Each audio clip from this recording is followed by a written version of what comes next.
They do. Great.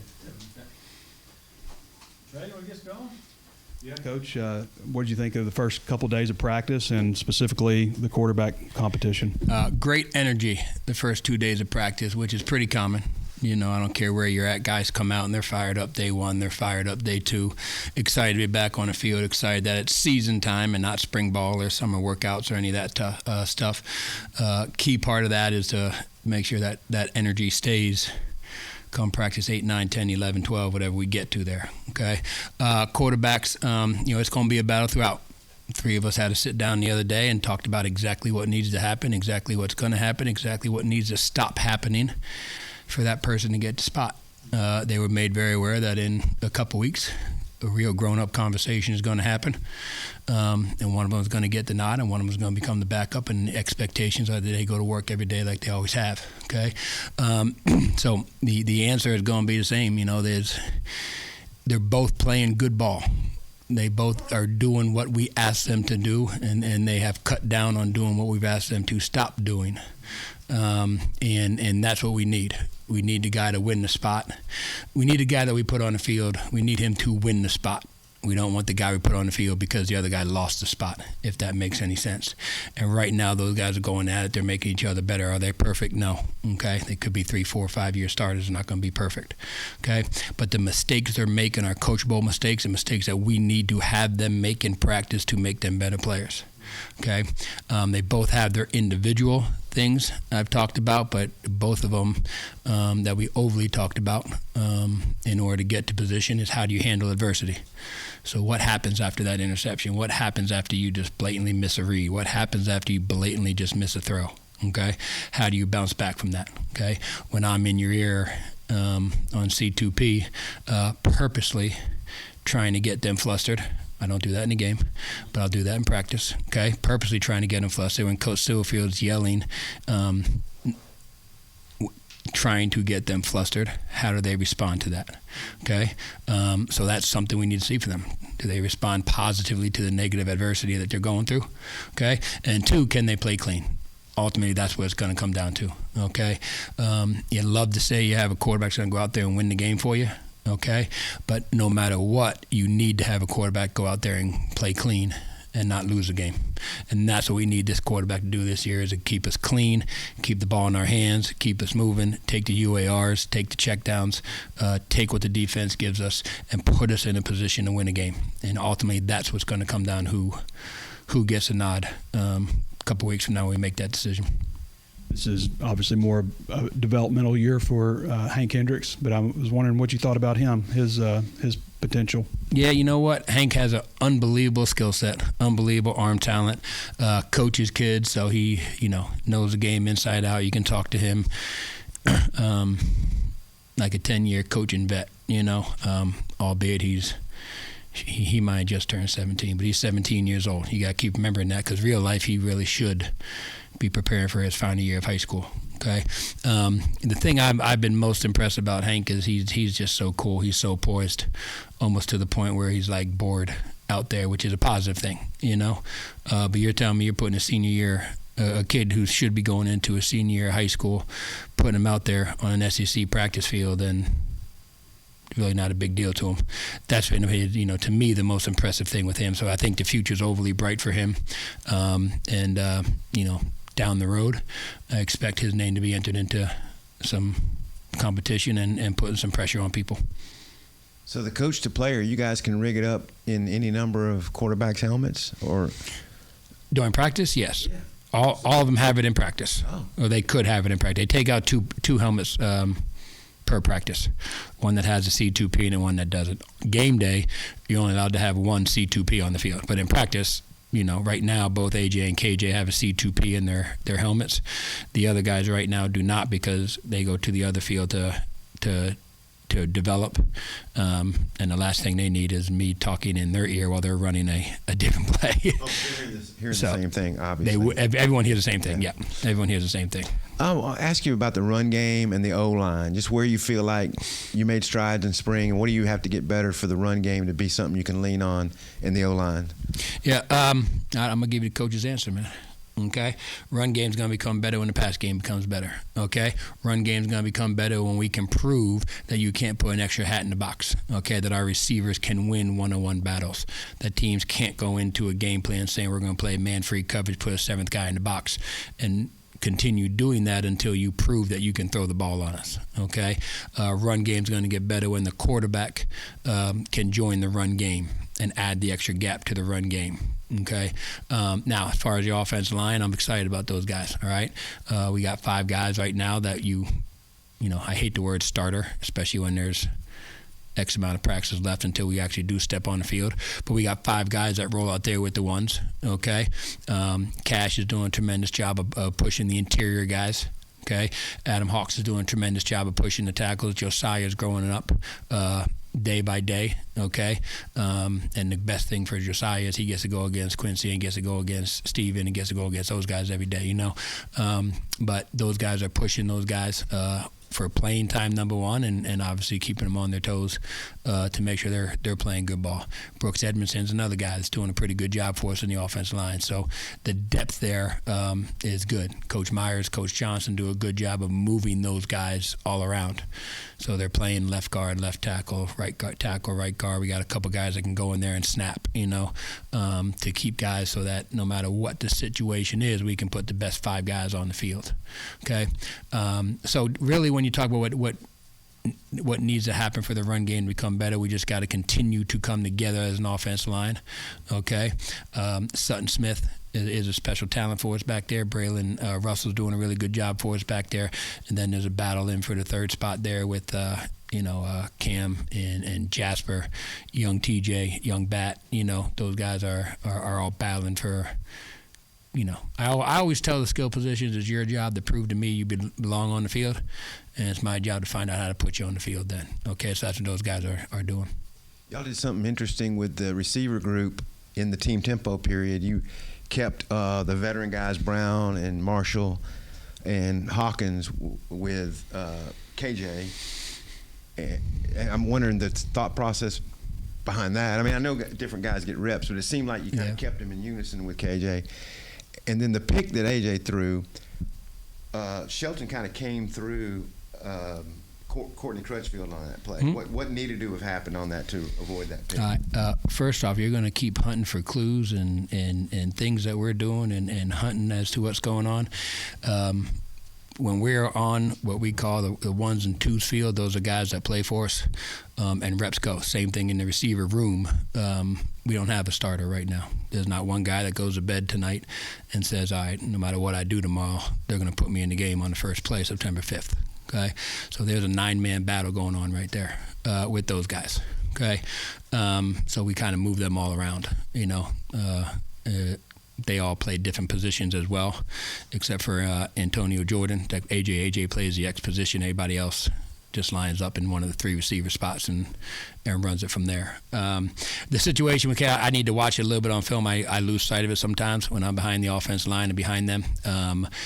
AJ tried to squeeze one in. My coaching point over to him the last couple of weeks is, sometimes you got to go on to that next read. If it's a little gray, go on to the next read. Great play by the DB, you know, but Crutch got to continue to come back and chest bump the quarterback, and then I got to watch it a little closer on film because AJ trusts his arm, and that's a good thing, and that's also the thing that gets you in trouble sometimes, you know. He trusts the ability to put the ball where he wants to put the ball, okay? That's a great thing sometimes, and that's also a dangerous thing sometimes.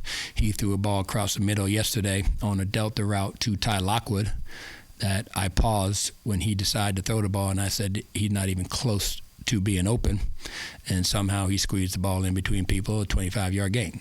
Okay, is that a great job, or is that a bad decision? Okay, results are, or is it a good play or not? It depends upon results. I jokingly say to people all the time about myself, I never made a call I didn't like at the time. There's a lot of times I've made calls I didn't like after the play was run. But when I made the call, you know, I loved it. I thought it was the right call to make. Okay, so that's where AJ's got to get to. That's one of the things he's got to do is we talked to him about is make quick decisions. Okay, and sometimes right now after practice too, when he's trying to make quick decisions, sometimes those aren't great decisions. So now he's got to be able to make that quick decision a great decision, and sometimes that means go on to the next read. Or sometimes you got to eat it, throw the ball out of bounds, and see 2nd and 10. Jaden Platt talked about how in spring he was focusing on losing weight so he could be ready for this season. So where have you just kind of seen him take strides from spring to OTAs to right now? Yeah, you know what? I think he's taken a lot of pride in the blocking game. Jaden can run around. Jaden can catch the ball. Jaden gives great effort. Jaden, picks up the offense very quickly. There's a lot of things we can do with Platt. One thing I know Coach Morgan's talked to him a lot about becoming a complete football player, and that's a blocking side of it. That's getting involved in the run game side of it. To become a complete tight end. You want to lose weight, yeah, but you don't want to get too small. I mean, he'll play 250, I think, which is a pretty good sized tight end. What I noticed about him since I met him is a change of his body. I honestly can't sit here and tell you what he weighed when I met him to what he weighs right now, but I can tell you he looks different. And to me, that's a compliment to our strength staff, compliment to Coach Franklin, compliment to him for what he did to work, compliment to our nutrition staff, Miss Natalie, in getting him to do that. So he's improved in the run game and the pass game stuff. I feel very confident we can put him in situations to try and get him the ball, and I think the ball will find him as well at times. And then Jelani Watkins, y'all didn't get to have him in the spring, but you added him. Then you also added Maurice recently, two very fast track athletes. So what's it been like adding guys with that type of speed and other traits to this They're fast. room? They're really fast. You can just watch them run when it's effortlessly how they run, okay? As I told y'all in the springtime, the biggest thing I had to do as a coach, as a coordinator in the springtime was find out what these guys can do, okay? So, the new guys that come on, Jelani, and Lay, we got to find out exactly what Jelani can do, okay? He has a better football skill set, and I stereotyped him as a track athlete, before I watched him truly play football. He has a better football skill set than I thought he would have. He's not just a guy who runs fast. He knows how to run routes. He knows how to get in and out of breaks. He understands coverages. He understands the multiple changing routes that we have, depending upon what's happening over top of him or what's happening in a triangle around him. He understands that better than I thought he would. Okay. Now at the same time, he runs a sub 10, so I better find a way to use that ability. That's my job. Okay. You tell me you run fast. You tell me you can catch the ball. You tell me you have some football savviness about you. Well, then that comes across my desk. I better find a way to put the ball in his hands and let him be a help to us. Coach, you had Sutton last year at Memphis, and he led you on rushing, but only really averaged, I think, 8-9 carries a game. Is that a range you see for him here, or is that something you want to up maybe his touches now that he's here? Yeah, sitting here today, what are we, August 6th? Sitting here today, August 6th, I'd like to up that, okay? But it all depends upon how games are going, how situations are going, and all that, Memphis last year, we had a couple guys back there we were getting the ball to, and we shared time heavily there at Memphis. So when you talk about he had 10 carries a game and the other kid had 10 carries a game, and then another kid had 10 carries a game, and then you want to throw the ball 25, 30 times a game, you start running low on plays. Plus you had a quarterback at the other place that you wanted to get 10, 15 carries to. So all of a sudden you start running out of plays unless you can find a way to get 90 plays. Sutton's a guy that in my mind right now is a guy we got to put in space, a guy we got to move around, a guy we got to have ways to get him the ball. Okay, the ball will find you. I said that about Jaden Platt. Sometimes the ball finds you, but then there's guys on a team that you better have plays on the call sheet, a box on the call sheet that they get the ball, and that the young assistant coaches are in my ear saying, "Hey, it's end of the first quarter. So and so has three touches. All right, well, we better get him more touches." Okay, he's one of the guys that falls into that category right now, and the other guys, before you all ask the question, the other guys are all battling to see what happens there. At the same time, if somebody's got a hot hand, if we go in September 5th and Braylon's running the ball well, then better keep feeding the hot hand too. You've talked a lot about, and Coach Silverfield, just about accuracy, taking care of the football from the quarterbacks. I'm wondering, though, can you put maybe into words just the value of maybe a guy that between AJ and KJ who creates explosive plays and how important that could maybe be in this quarterback competition? Yeah, that's a huge deal. But sometimes creating the explosive play is just doing the read correctly, and giving the ball to Sutton in open space, giving the ball to Jelani in open space, giving AJ a chance to catch a one-on-one, catch a one-on-one deep ball, give Chris an opportunity. Sometimes those explosive plays are just making you read and taking what the defense gives you, and a 5-yard throw turns into it because you made the right read, you located it well, and that kid stayed on the move. Okay, so to me, that's a big part of it. Explosive plays, is one of our top 5 goals. Okay. It's been a long time since I've cared about stats, but 18th year as a coordinator, there's only 5 stats that matter. How many points we score compared to how many points they score, turnover margin, cash down percentage, efficient percentage, red zone touchdown percentage, and then explosive plays. Okay, those are the only 5 stats that really truly affect whether you win or lose a football game. Okay, everyone says you got to run the ball to do it. Well, guys got an 8-man box, and we ain't going to run the ball very well. We better throw the ball that day. Okay, they won't play cover 2 all day and give you a 5-6-man box. Well, then shoot, we better run the ball that day. So those aren't the stats that matter. The stats that I mentioned are the stats that matter. Okay, so yes, explosive plays are important. Okay, but those explosive plays can be created by the quarterback and design quarterback run stuff. It could be some post-snap stuff, okay, that they do and they can create when they get out of the pocket, or it can just be ABC 1, 2, 3, make your reads and get the ball to the guy in open space and let that athlete be an athlete. I feel like every time we're out there, we see the offensive line working on, getting outside, moving. I know you guys like your tunnel screens, your swing passes. You think that can be a strength of this unit, maybe just the speed, the quickness, and getting, out in space with the offensive lineman leading the way? It needs to be. It needs to be. You need to be able to get, I keep saying the same stuff. I hope y'all don't get bored with me, but one of our philosophies is to get the ball to our top players in open space. Okay, these next 20 practices are going to figure out who our actual top players are. Okay, and then the best way to get guys in open space is those plays you talked about.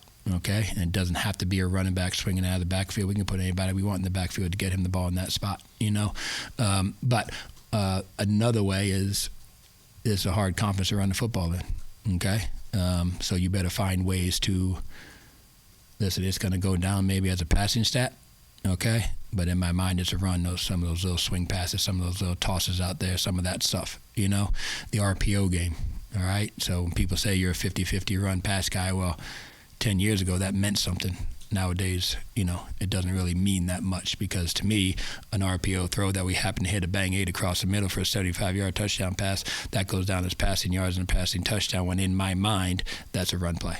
And in my mind, that clears up the box, So to answer all those questions, yeah, that's a part of the offense that we want to be able to utilize. We want to be able to get guys in space. We want them to blitz. We want those D linemen to put their tails in the air and come get the quarterback and try and get the sack and slow them down, A minute ago, you said skill guys, it's their job to prove to you that they belong on the field. I know only a couple days in, but any receivers that have helped their case already, just showing that to you? Yeah, you know what? I like what all the receivers are doing right now. There's about 9 of them battling out for it. Okay, Monte's a guy who wasn't able to go in the spring, who's showing up, and I mean he's a different body type. He's doing a good job, so I'm excited to watch him with pads on. Jelani's a guy again that wasn't there in the springtime. Okay, we were in just helmets today, but he took a little bit of shot. He took a shot one time on a inside seam route, which he read perfectly. Okay, and it might have been the first time he's been hitting a little bit because you can't hit him in the 100-meter dash, So it shook him up a little bit, but it's good to get him back playing football and to see what he can do. CJ made a couple plays in practice one. Chris has made some plays for us. Jamari's made some plays for us across the board. So I think it's hard to say after practice, too, that someone is separating themselves positively. What you try and do as a player is not separate yourself negatively after practice, too. Okay? Because then the pads go on tomorrow. Modern day college camp, we have to take a day off on the 4th day, whatever day of the week that actually is. Okay? Then we come back and we get to go shells for start getting some live stuff, starting to get some guys play football. When you actually do that is when you actually start to separate yourself from the other guys positively. And in that room, there's only a handful of guys that have returning production from last year. What makes you confident in that group, though, even with those guys that maybe haven't had as much game experience? We prepare practice as if it's a game, okay? The hardest thing you're going to ever have to do as a coach is try and evaluate what you do in practice is what you're going to do Saturdays in the fall, okay? And to me, going to the quarterback spot, that's going to be the hardest thing. All right, we don't have those guys get hit in practice. We don't have those guys get tackled in practice. Okay, one of the things I challenged AJ on was, can he do the post snap run stuff? Can he be a threat to the defense in the post snap run stuff? And that's hard to tell until people are allowed to tackle him, and we ain't gonna let people tackle him until September 5th. Okay, so that's part of it, But to me, that's all the battle that goes into it, and until we are going to have a great idea because of the way we practice and the situations we put them in and treating it like a game-like situation, okay? But I don't care who you are as a coach. You're lying if you're saying you're going to know exactly how a kid's going to react until you put them on a SEC field in an SEC stadium, game 1, game 2, game 3. That's when you're going to find out who you truly have. We're going to have a great idea going forward, and hopefully we evaluate the right way and they prove us right. Okay, but there's going to be about 7-8 receivers we feel pretty good about going into game 1 that can be in the game for us.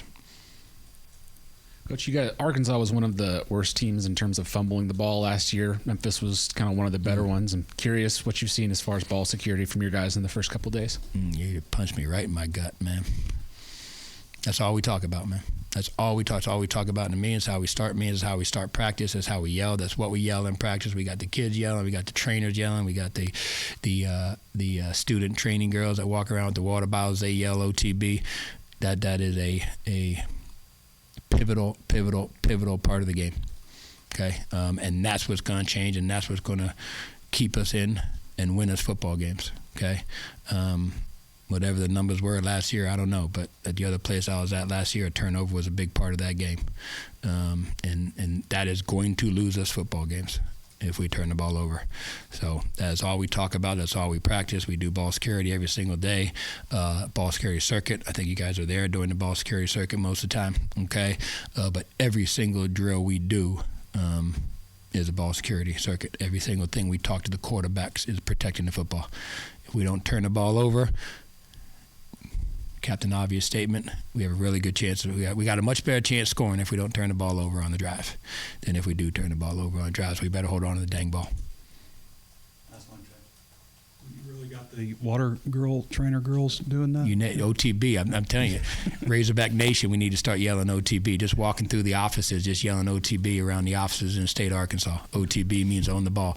Just yell it out. When you drive by the practice field, yell out OTB. Do whatever you got to do. Get shirts on to say OTB on it. Get hats on to say OTB. I'm giving everybody business ideas now. Okay? That's it. That's all we can talk about. That's all we got to talk about. I'm telling you, if we do that, you say it's a little thing, it's the biggest thing we got. But if we can do that, okay, Captain Obvious statement, if we can own the ball, if we can throw and catch, if we can block, if we can execute, everything else is going to take care of itself. Coach Silverfield has sat up here many times and talked about controlling the controllables. Okay, that's something that we can control. Okay, we can't control talent we're playing against. We can't control the noise in the stadium we're playing against. We can't control a lot of things out there. Okay, but we can control ball security. And if we control ball security positively, we're going to put ourselves in a situation. We're going to be in every game. We're going to have an opportunity to win every game. And as Coach Carroll used to say, hang around for 3 quarters and find a way to win in the 4th. And if we own the ball, we got a real good shot at doing that.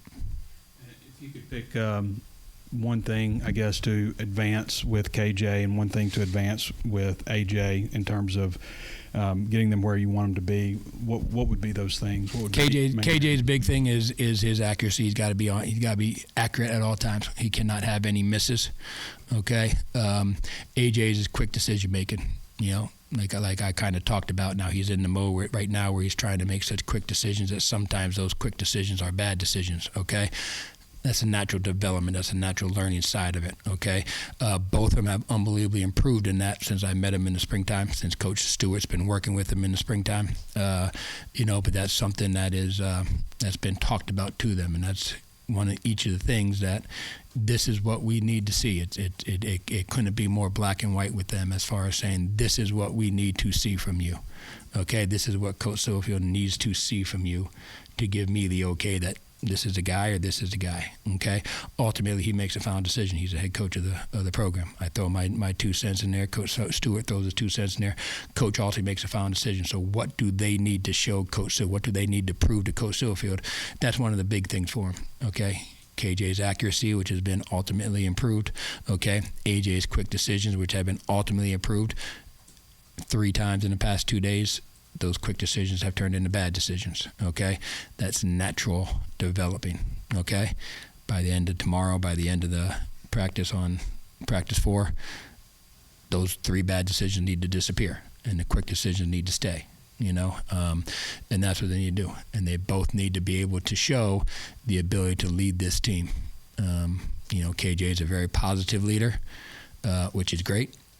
Does he have the Mamba mentality to get on somebody when they need to? Is there going to be a fear factor from the receiver when KJ comes to lead you? Okay. AJ has that Mamba mentality to lead people, but he does it very quietly. So there's times you got to be loud with that stuff. Okay. But that's the type of leader that we need that position to have. What no one in this program is allowed to say young quarterback, inexperienced quarterback. That's just an excuse for these guys to make mistakes. Okay, they cannot make mistakes if they get named the starter. Okay, so they aren't a young quarterback; they're an SEC quarterback. Okay, and those mistakes cannot happen. Okay, so the leadership that they show on this team and the ability to have guys stand straight up when they talk, okay, is also something that we're looking for. I've seen it sometimes. You got to see it every day, though. Coach, appreciate you. Appreciate you guys.